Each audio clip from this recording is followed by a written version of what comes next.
Nicolas Bouzou. Alors, il n'y a pas que les Chinois qui tirent les leçons de la guerre en Ukraine. Le directeur général de l'Agence internationale de l'énergie, l'AIE, vient de prévenir que les pays qui ne font pas suffisamment d'efforts en matière d'efficacité énergétique, eh bien, ces pays-là pourraient manquer de gaz cet hiver. Oui, alors globalement, l'alimentation et l'énergie, voilà ce dont le monde va manquer ces prochains mois et même ces prochaines années. C'est évidemment lié à la guerre en Ukraine. La Russie déjà ne livre plus de gaz à la Pologne, à la Bulgarie, à la Finlande. Bon, de l'autre côté, de toute façon, les pays de l'Union européenne diminuent leurs achats de gaz russe et compensent partiellement par du gaz liquide américain. Les États-Unis vendent beaucoup de gaz liquéfié. C'est le cas aussi du Qatar d'ailleurs, qui vient de sélectionner Total Energy pour développer un projet colossal. Mais il y a d'autres facteurs que la guerre qui expliquent qu'on risque de manquer de gaz, un hiver qui pourrait être rude et puis la reprise de la croissance en Chine après les déconfinements.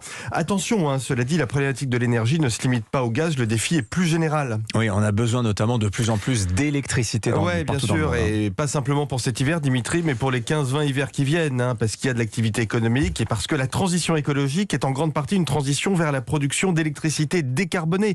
Quand on parle d'écologie en France, on oublie de dire qu'il faut augmenter considérablement nos capacités de production électrique. D'ailleurs, la fin des moteurs thermiques en Europe, en 2035, qui vient d'être votée par le Parlement européen, va tout à fait dans ce sens. D'ailleurs, je vais mettre tout le monde d'accord, puisqu'on a une guerre de tranchées en France entre le renouvelable et le nucléaire. Ce dont on va avoir besoin en France ces prochaines années, c'est beaucoup plus de nucléaire et beaucoup plus de renouvelables.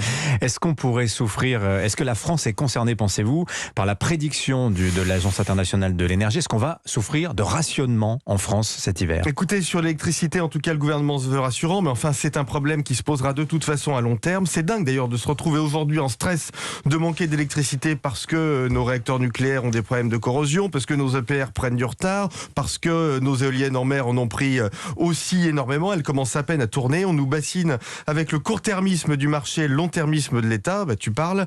L'État ne cesse de donner des leçons, qu'il montre là qu'il est capable de prévoir et de planifier. Merci beaucoup Nicolas Bouzou. 7h20 sur Europe 1.